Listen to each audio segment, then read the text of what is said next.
Okay, so we are on episode 4 on page 14. We left episode 3. Beowulf arrived on the Danish shore. He was greeted by the sentinel, the watchman, and the watchman was questioning him, asking, "Who are you? Where are you from? Tell me your lineage, basically, so I can check and see that you really are legit."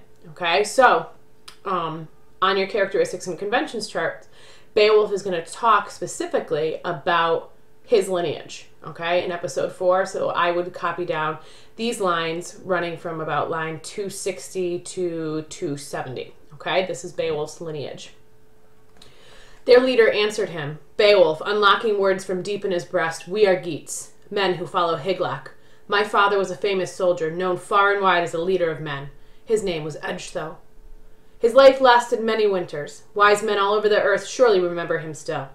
And we have come seeking your prince, Healfdene's son, protector of his people, only in friendship. Instruct us, watchman. Help us with your words. Our errand is a great one. Our business with the glorious king of the Danes no secret. There's nothing dark or hidden in our coming. You know, if we've heard the truth and been told honestly, that your country is cursed with some strange, vicious creature that hunts only at night, and that no one has seen. It's said, watchman, that he has slaughtered your people, brought terror to the darkness. Perhaps Hrothgar can hunt here in my heart for some way to drive this devil out. If anything will ever end the evils afflicting your wise and famous lord." So Beowulf begins by telling him who he was. I am a follower of Hygelac. Hygelac is the king of Geatland presently.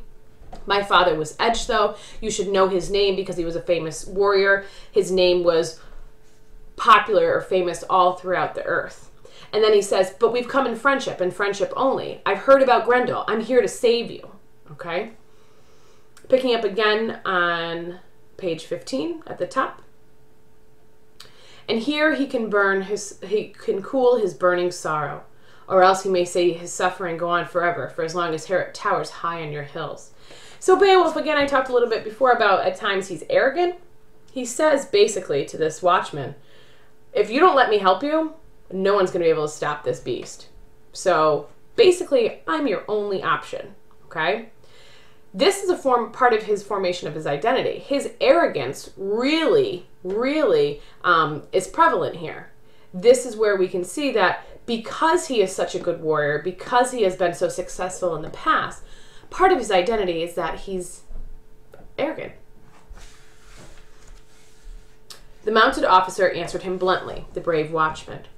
A soldier should know the difference between words and deeds, and keep that knowledge clear in his brain. I believe your words. I trust in your friendship. Go forward, weapons and armor and all, on into Denmark. I'll guide you myself, and my men will guard your ship. Keep it safe here on our shores. Your fresh, tarred boat, watch it well, until the curving prow carries across the sea to Geatland a chosen warrior who bravely does battle with the creature haunting our people, who survives that horror unhurt and goes home bearing our love. So this is interesting. The watchman basically says, okay, I trust you. I believe that you're here to help us. And never really second guesses Beowulf, but in this culture, basically no matter what, you could tell if someone's intentions were good or if someone's intentions were bad. So he trusts Beowulf, and he says, so much so that he says, go ahead, take your guys, take all of your armor, all of your weapons, and march right into my kingdom. I'm fine. I trust you. Not a big deal.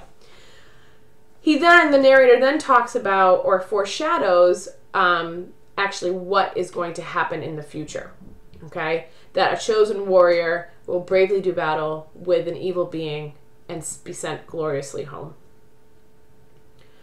Then they moved on. Their boat laid moored, tied tight to its anchor. Glittering at the top of their golden helmets, wild boar heads gleamed, shining decorations swinging as they marched.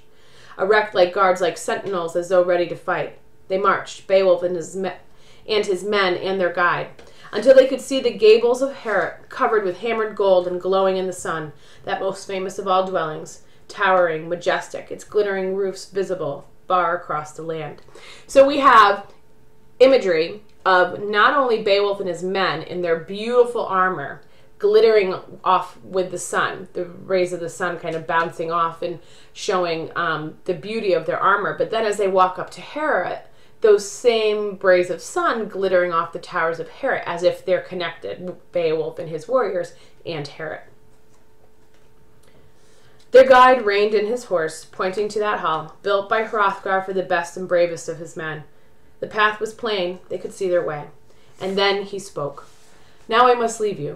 May the Lord our God protect your coming and going. The sea is my job, keeping these coasts free of invaders, bands of pirates. I must go back.